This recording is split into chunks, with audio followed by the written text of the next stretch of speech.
Hello friend, welcome to back Sharma learning classes. आज जो है शर्मा लर्निंग क्लासेज में जो है हम जो एक बहुत ही मोस्ट इंपॉर्टेंट टॉपिक के ऊपर बात करने जा रहे हैं, जिस टॉपिक का नाम है being balance, calibration and verification. जो कि हमारा जो एक बेइंग बैलेंस होता है, ये जो है अलग अलग तरह के होते हैं। एनालिटिकल बैलेंस होते हैं, टॉप लोड बैलेंस होते हैं। तो ये जो है बहुत ही एक इंपॉर्टेंट रोल जो है फार्मास्यूटिकल इंडस्ट्री के अंदर जो है करते हैं। तो बैलेंस जो है, balance come in the Latin word. Balance जो है एक विलिक्स वर्ड से जो है लिया गया है, एक लैटिन वर्ड है जो कि जो है दो पॉइंट्स को जो है मिला के बनाया गया है। ये जो एक इलेक्ट्रॉनिक्स डिवाइस है जो कि जो है मेजर करता है किसी भी एक स्मॉलेस्ट वैल्यू को, आपकी जो है एक बिगर मास को जो है या फिर स्मॉल मास को जो है एक मेजर करता है, जो भी उसकी रेंज रहती है। आपका जो बेइंग बैलेंस रहता है, ये जो आपका जो है एक लेबोरेटरी बेसिस के ऊपर भी जो है इसको यूज़ किया जाता है। एनालिटिकल बेइंग बैलेंस जो रहता है वो लेबोरेटरी बेसिस के ऊपर जो है यूज़ किया जाता है।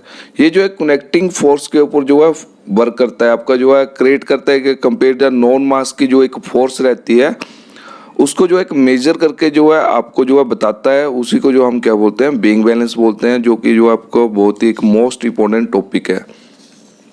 अलग अलग क्लासिफिकेशन के ऊपर जो इसको जो है डिफाइन किया गया है। जैसे कि जो आपका जो है क्लास 1 में जो है आपके जो है लो कैपेसिटी के जो बैलेंस रहते हैं, हाई सेंसिटिव जो बैलेंस रहते हैं, आपके सेमी माइक्रो या माइक्रो बैलेंस जो रहते हैं, उनको जो है हम जो है क्लास 1 में जो है डिफाइन करते हैं। क्लास 2 में जो बैलेंस रहते हैं, ये जो आपके जो है लेबोरेटरी बेसिस के ऊपर जो बैलेंस यूज़ करते हैं, जैसे कि एनालिटिकल बैलेंस, तो ये जो हमारे क्लास 2 में रहते हैं। और क्लास 3 में जो हमारे बैलेंस रहते हैं, ये जो बैलेंस होते हैं, ये जो हमारे टॉप लोड बैलेंस होते हैं, जिनके ऊपर जो है बहुत ज़्यादा से ज़्यादा जो हम बेट कर सकते हैं। तो बात करते हैं इसके जो है वर्किंग प्रिंसिपल की। इसका जो वर्किंग प्रिंसिपल है, तो weighing is the force of the gravity on A object. आपको जो वेइंग जो रहता है, ये जो है किसी ग्रेविटी की जो है एक फोर्स को जो है, आपके कोई भी ऑब्जेक्ट रहता है उसकी जो एक ग्रेविटी फोर्स रहती है उसको जो है मेजर करता है। बैलेंस जो एक फोर्स को मेजर करके जो है आपका जो है बताता है, वो ये कि वेट होता है। आपका जो वर्किंग प्रिंसिपल है बेइंग बैलेंस का, वो जो है प्रिंसिपल जो इसका रहता है इलेक्ट्रोमैग्नेटिक फोर्स रिस्टोरेशन। जो इलेक्ट्रोमैग्नेटिक फोर्स रिस्टोरेशन रहती है, ये क्या करता है कि एक चुंबकीय बल जो है वहाँ पे जो है क्रिएट करता है। वहाँ पे क्या होता है कि मैग्नेटिक के थ्रू जो एक फोर्स लगती है जो ऊपर की तरफ रहती है, और जो हम भी ऑब्जेक्ट उसके ऊपर रखते हैं वो नीचे की तरफ जो है एक ग्रेविटी फोर्स जो है वहाँ पे लगाता है। जो फोर्स को मेजर करके जो हमारे पास वेट आता है, वही हमारा जो है एक वैल्यू या फिर उस ऑब्जेक्ट का या फिर उस मटेरियल का जो है वेट होता है। तो इसका जो वर्किंग प्रिंसिपल है इलेक्ट्रोमैग्नेटिक फोर्स जो है रिस्टोरेशन बोले, तो उस फोर्स को जो है रिस्टोर करके आपको दिखाता है, उसी को जो हम वेट बोलते हैं। अब जो हम बात करते हैं कैलिब्रेशन की। कैलिब्रेशन बोले तो एक प्रोसेस है जो कि हमें इंश्योर करता है और मेंटेनिंग करता है, और एक्यूरेसी ऑफ वेइंग या फिर कोई भी जो है वेट बैलेंस जो भी रहता है, जो कि हमारा जो है एक इंस्ट्रूमेंट रहता है, उसकी एक एक्यूरेसी या फिर इंश्योरिंग या फिर मेंटेनिंग की जो एक प्रोसेस होता है, उसी को हम जो है कैलिब्रेशन करते हैं। ये जो हम एक किसी एक स्टैंडर्ड को जो है आपको जो है एक्सेप्टेंस जो भी रेंज रहती है उसका जो रिजल्ट वेरीफाई करते हैं, तो उसके थ्रू जो हम उसको जो है एक मेंटेन करते हैं, वेरिफिकेशन करते हैं कि हमारा जो बैलेंस है वो जो है या फिर हमारा जो इंस्ट्रूमेंट है वो प्रॉपरली जो है वहाँ पे जो है वर्क कर रहा है कि नहीं कर रहा है। उसको नहीं कर रहा है तो उसको मेंटेन किया जाता है एक स्टैंडर्ड से। आपका जो मेजरमेंट होता है, ये जो है eccentric accuracy of the instrument compare to non standard. कोई भी एक नॉन स्टैंडर्ड लेके जो हम उसकी जो है मेजरमेंट करते हैं, उसकी जो एसेंट्रिक एक्यूरेसी बोले तो एक समानता जो है उसकी जो है रहती है, एक समानता है कि नहीं है, एक समान है कि नहीं है, उसी को जो हम क्या बोल रहे हैं, कैलिब्रेशन बोल रहे हैं। अब जो है वेरिफिकेशन, जो कि हमारी जो है फार्मास्यूटिकल इंडस्ट्री के अंदर जो है डेली किया जाता है। तो डेली वेरिफिकेशन और मंथली कैलिब्रेशन, ये जो है दोनों जो है एक बेइंग बैलेंस की जो है बहुत ही करना जरूरी है, क्योंकि जो हम जो एक फार्मास्यूटिकल इंडस्ट्री के अंदर जो एक सॉलिड डोजेस फॉर्म कन्वर्ट करें, जो कि किसी भी पेशेंट के लिए एक जो है लाइफ सेविंग प्रोडक्ट है। लाइफ सेविंग प्रोडक्ट को बनाने के लिए यदि हम जो है ड्रग की जो मात्रा या क्वांटिटी हम उसको बोल सकते हैं, या फिर उसका जो वेट है वो प्रॉपर्ली नहीं करेंगे या फिर प्रॉपर्ली नहीं लेंगे तो उससे जो हमारी जो क्वालिटी के ऊपर बहुत ज़्यादा इम्पैक्ट पड़ेगा। किसी भी पेशेंट के लिए जो ड्रग बना रहे हैं वो प्रॉपर्ली जो है उसको इफ़ेक्ट नहीं करने वाला है। तो अब बात करते हैं वेरिफिकेशन की। तो डेली वेरिफिकेशन में जो है हम इंश्योर करते हैं, इसमें जो है ensure the correct operation of equipment और process according to the standard operating specification. एक जो स्टैंडर्ड ऑपरेटिंग स्पेसिफिकेशन रहता है उसके अकॉर्डिंग जो वो सही ढंग से वर्क कर रहा है कि नहीं कर रहा है, हमारा जो बैलेंस है वो सही ढंग से वर्क करना चाहिए। तो उसको जो हम वेरीफाई करते हैं कि वो हमारा इक्विपमेंट या इंस्ट्रूमेंट सही ढंग से वर्क कर रहा है कि नहीं कर रहा है। Instrument has to verify the working standard and behaviour. जो हमारा बैलेंस रहता है, जो इंस्ट्रूमेंट रहता है, उसका हम वर्किंग स्टैंडर्ड या फिर उसका एक बिहेवियर चेक करते हैं कि वो सही ढंग से काम कर रहा है कि नहीं कर रहा है। अब जो हम बात करते हैं कि आपका जो है be perform 2 type of calibration. हमारी जो फार्मास्यूटिकल इंडस्ट्री के अंदर जो है 2 टाइप की कैलिब्रेशन होती है, डेली वेरिफिकेशन या फिर इसको कहीं कहीं पे डेली कैलिब्रेशन भी बोला जाता है, मंथली कैलिब्रेशन। ये एज पर जो है प्लांट कंपनी टू कंपनी या फिर कंपनी की एसओपी के ऊपर जो है डिपेंड करता है कि स्टैंडर्ड ऑपरेटिंग प्रोसीजर वहाँ का क्या बोल रहा है, वहाँ पे जो है आपको किस तरह से वर्क करना है।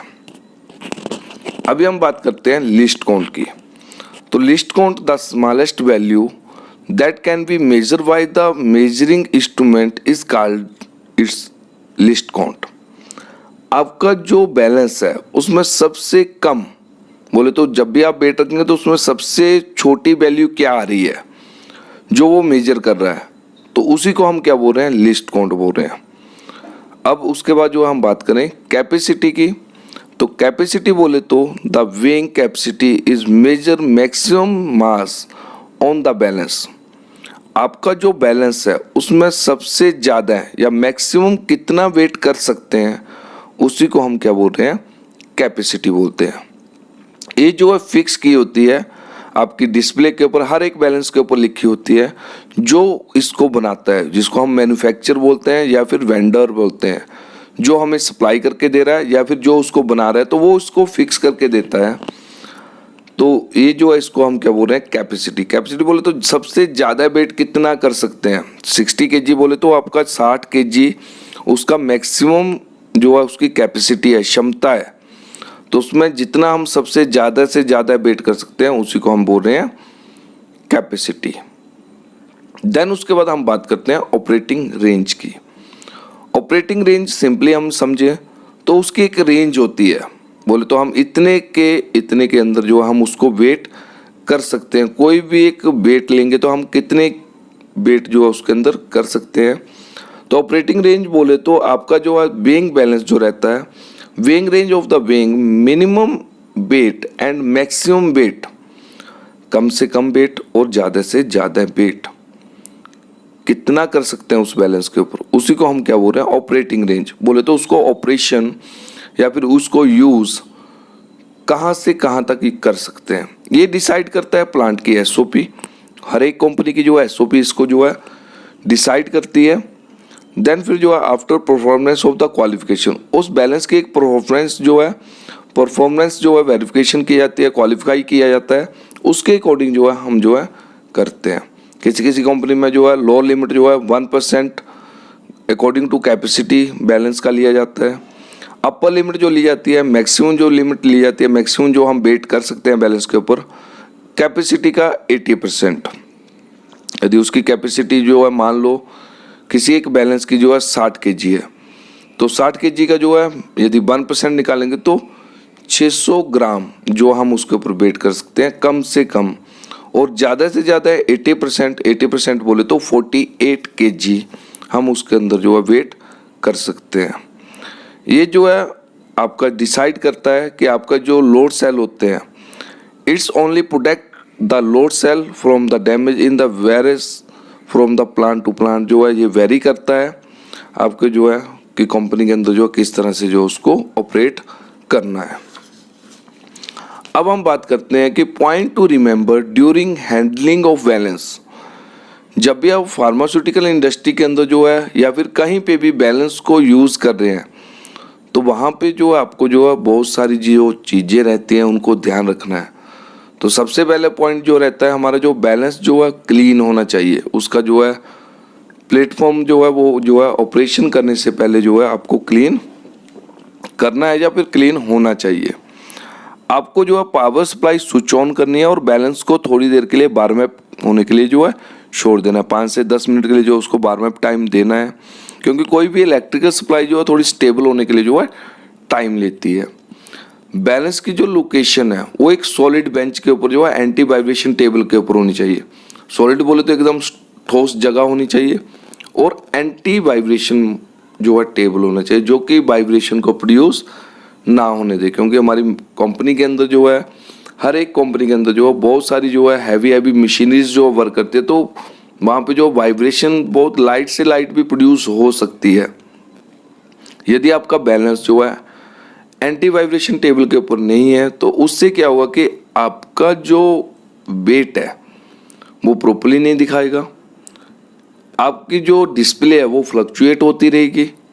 उसकी वजह से जो आप जो डोज बना रहे हैं उसके ऊपर इम्पैक्ट आएगा। डोज में एक्टिव फार्मास्यूटिकल इंग्रेडिएंट ज़्यादा जा सकता है या फिर कम भी जा सकता है। Balance should be place on the flat surface. एक फ्लैट सरफेस के ऊपर जो बैलेंस होना चाहिए। यदि वो फ्लैट सरफेस पे नहीं है तब भी आप वेट रखेंगे तो फ्लक्चुएट करेगा, आपको एक एक्चुअल वेट नहीं दिखाएगा।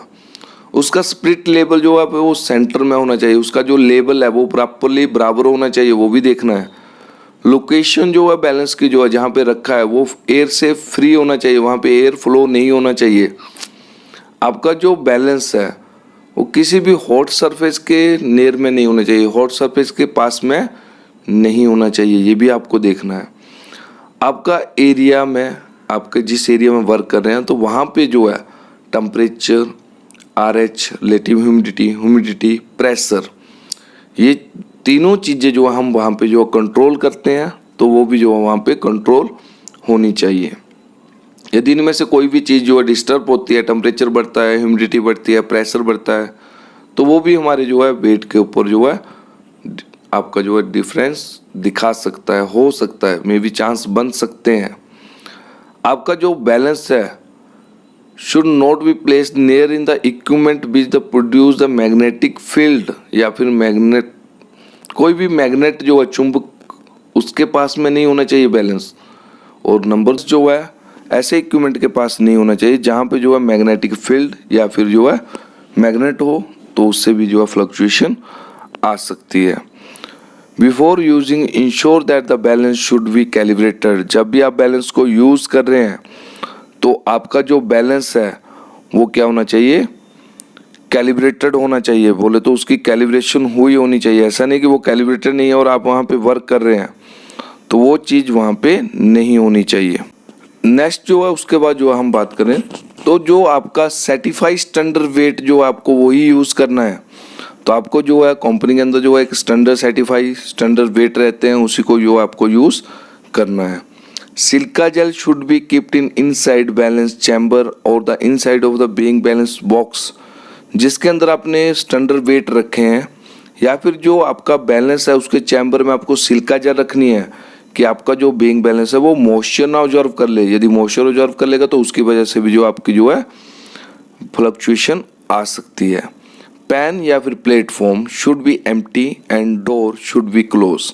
आपका जो एरिया का दरवाजा है वो बंद होना चाहिए, उसका जो पैन है या फिर प्लेटफॉर्म है वो क्या होना चाहिए, खाली होना चाहिए, एम्प्टी होना चाहिए। उसके ऊपर कोई भी मटेरियल या फिर कुछ भी ऑब्जेक्ट नहीं होना चाहिए। Balance should not be located in the front of door, window and air handling unit. आपका जो बैलेंस है वो डोर के पास में नहीं होना चाहिए या फिर डोर के सामने नहीं होना चाहिए, दरवाजे के सामने या फिर जो है विंडो के सामने, एयर हैंडलिंग यूनिट के नियर में नहीं होना चाहिए। Do not touch object with the balance. कोई भी ऑब्जेक्ट बैलेंस के टच में नहीं होना चाहिए, वो भी आपको ध्यान में रखना है। बहुत सारी इंपॉर्टेंट चीज़ें हैं जो कि आपको जो है ध्यान में रखनी है। Display value should be fluctuate in should be zero. आपकी जो है display value should not be fluctuate, आपकी जो है वो फ्लैक्चुएट नहीं होनी चाहिए। वहाँ पे जो है ऐसा नहीं कि 0 के बाद 1 2 3 4 5 ऐसा कुछ दिख रहा है, तो वो फ्लैक्चुएशन नहीं होनी चाहिए और वो 0 होना चाहिए। Always perform the weighing process inside the operating range, आपको जो भी परफॉर्म करना है वो ऑपरेटिंग रेंज के अंदर ही परफॉर्म करना है। ऐसा नहीं कि ऑपरेटिंग रेंज उसकी जो है, जैसे मैंने बात किया 48 kg, तो आपको कोई 48.200 kg जो है वेट करना है, तो वो आपको अलग बैलेंस के ऊपर उसकी ऑपरेटिंग रेंज के अंदर ही करना है। उसके बाद जो monthly calibration perform on the due date और the plus minus 2 working day of due date, आपकी जो मंथली कैलिब्रेशन रहती है ये प्लस माइनस 2 दिन ऊपर नीचे हो सकता है, पर ये plant to plant company to company vary करता है, तो वहाँ पे आपकी अपनी कंपनी के एसओ भी जो है देखनी है। Certified standard weight should be the calibrated by the government authority every year as per frequency, आपको जो भी स्टैंडर्ड वेट है उसको हर साल गवर्नमेंट अथॉराइज्ड पर्सन से जो है उसको कैलिब्रेटेड करवाना है, और जो भी आपकी फ्रीक्वेंसी है उसके अकॉर्डिंग भी आपको उसको कैलिब्रेटेड करवा सकते हैं। कैलिब्रेशन जो भी आप कर रहे हैं, सर्टिफाई आपकी जो भी स्टैंडर्ड वेट रहते हैं वो जो है उसके साथ में सर्टिफिकेट, कैलिब्रेशन जो भी आप वेट से कर रहे हैं तो उसके साथ सर्टिफिकेट भी अटैच होने चाहिए, उस बॉक्स के साथ ही रखे होने चाहिए, आपके जो है अटैच्ड होने चाहिए स्टोरेज बॉक्स के साथ सर्टिफिकेट जो भी स्टैंडर्ड वेट करेंगे। Every weight should be ID, हर वेट के ऊपर जो है आइडेंटिफिकेशन मार्क होना चाहिए, उसकी एक पहचान होनी चाहिए, वो भी बहुत ही इम्पोर्टेंट है, नहीं तो जो है आप वेरीफाई नहीं कर पाएंगे, कल भी कोई भी प्रॉब्लम आती है तो आप उसको नहीं आइडेंटिफाई कर सकते हैं। Weight should be storage in lock and key, आपके जो वेट हैं उनको जो एक लॉक एंड की के अंदर रखना है। अब जो बात करें हम डेली वेरिफिकेशन की, तो डेली वेरिफिकेशन में हम जो है बैलेंस का बिहेवियर चेक करते हैं, ये हमने पहले भी बात किया। यहाँ पे जो हम क्या करते हैं, बिहेवियर वेरीफाई करने के लिए हम जो है अलग अलग वेट लेते हैं, डिफरेंट रेंज के वेट लेते हैं और उसको जो है प्लेटफॉर्म के सेंटर में रखते हैं, उसकी वैल्यू को ऑब्जर्व करते हैं। ऑब्जर्व करने के बाद जो है उसको नोट डाउन करते हैं एक लॉग बुक के अंदर। तो यहाँ पे जो है सर्टिफाइड स्टैंडर्ड वेट में जो है अलग अलग कंपनी के अंदर अलग अलग प्रोसीजर में भी हो सकता है, तो कैपेसिटी का हम 1%, 20%, 50%, 80% वेट लेते हैं और उसको जो है कैपेसिटी का जो भी रहता है 120, 80% का जो वेट है उसको प्लेटफॉर्म के सेंटर में रखते हैं और फिर उसको ऑब्जर्व करते हैं, उसको फिर रिकॉर्ड करते हैं। ये जो हम जो है डेली वेरिफिकेशन में करते हैं। फिर उसके साथ जो हमें एक लेवल भी जो है फिलअप करना होता है डेली वेरिफिकेशन का, तो वहाँ पे name of instrument, instrument ID, daily verification कब किया, डेट और ड्यू डेट उसकी क्या है, डन बाय किसने किया, चेकड बाय किसने किया, तो वो लेबल भी वहाँ पे जो आपको परफॉर्म करना होता है, उसको भी मेंटेन करना होता है, क्योंकि विदाउट लेबलिंग फार्मा के अंदर कुछ भी नहीं होता है। मंथली कैलिब्रेशन की बात करें तो मंथली कैलिब्रेशन में हम जो है एसेंट्रिक एक्यूरेसी चेक करते हैं। बोले तो आपकी बैलेंस जो है वो हर एक कोने में यदि हमारा वेट रखा जा रहा है, कोई भी ऑब्जेक्ट रखा जा रहा है, तो उसका वेट एक समान बता रहा है कि नहीं बता रहा है, बराबर बता रहा है कि नहीं बता रहा है, चाहे वो सेंटर में रखे चाहे हम कहीं पे भी रखें तो बराबर वेट बताना चाहिए।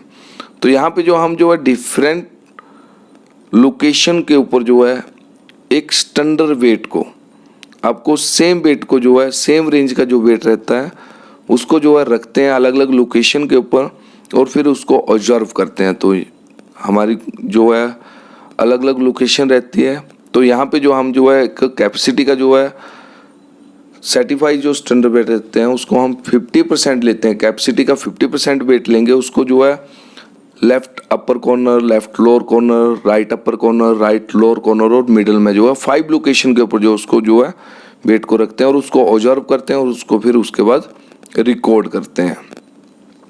ये जो आपका जो है जो भी वेट किया जाता है तो इसको जो हम जो क्या कर रहे हैं उसको एक एक्यूरेसी, बोले तो हर कोने के ऊपर जो वो एक समान वेट बता रहा है कि नहीं बता रहा है, कहीं से अलग अलग वेट तो नहीं बता रहा है, तो वो चीज़ जो है वेरीफाई की जाती है। ये इसलिए की जाती है क्योंकि जो हमारे जो लोड सेल होते हैं वो जो बड़े टॉप लोड बैलेंस होते हैं उनके कॉर्नरों में, चारों कॉर्नरों में, मिडिल में लगा होता है तो उसका भी बिहेवियर चेक करना होता है।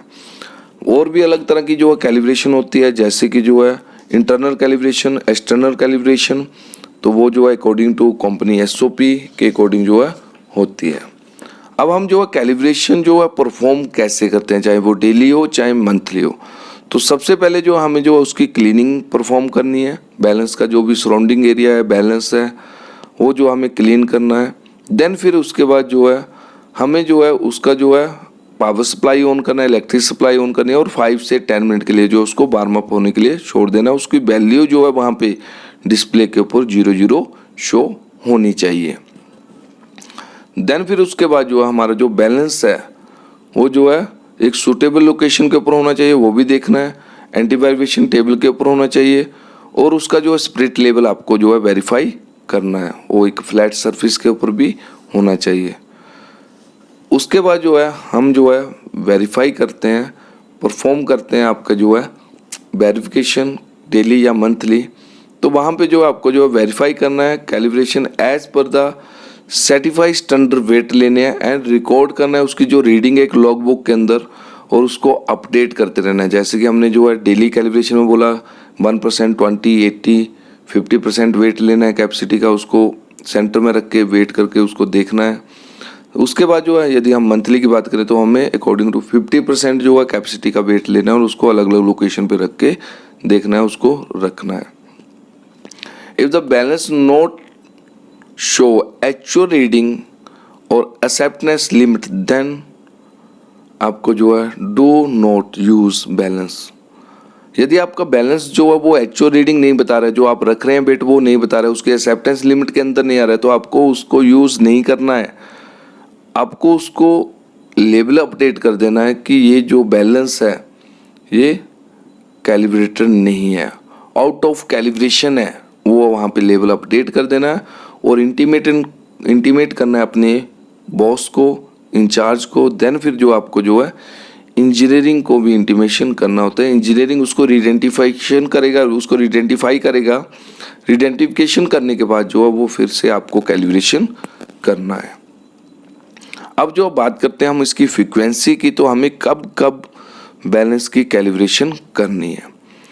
तो जो हमारा डेली वेरिफिकेशन है या फिर जो है मंथली कैलिब्रेशन, तो डेली बोले तो डेली तो करना ही करना है, मंथली है तो महीने में एक बार करना ही करना है, ये इसकी फ्रीक्वेंसी है। कोई भी लोकेशन चेंज होती है, बैलेंस की पोजीशन चेंज होती है तब भी करना है। कोई भी ब्रेक डाउन होता है, मेंटेनेंस वर्क होता है, तब भी जो आपको बैलेंस की कैलिब्रेशन करनी है। जब भी हमारे पास जो है नया बैलेंस आता है तब भी जो आपको जो है बैलेंस की कैलिब्रेशन करनी है। जो आपके स्टैंडर्ड वेट रहते हैं तो जो है सर्टिफाइड स्टैंडर्ड वेट जो है वहाँ पे जो है ये यूज़ करने होते हैं। उसके बाद जो हम बात करें आपका जो है यूनिट जो रहता है mg बोले तो मिलीग्राम, UG बोले तो माइक्रोग्राम, G बोले तो ग्राम, kg बोले तो किलोग्राम।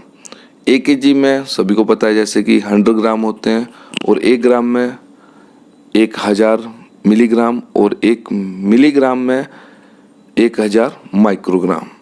तो ये जो था आज का जो टॉपिक था बहुत एक मोस्ट इम्पोर्टेंट टॉपिक है। यदि जो आपको जो है वीडियो अच्छा लगा हो तो वीडियो को लाइक, शेयर एंड सब्सक्राइब जरूर करिएगा। Thank you.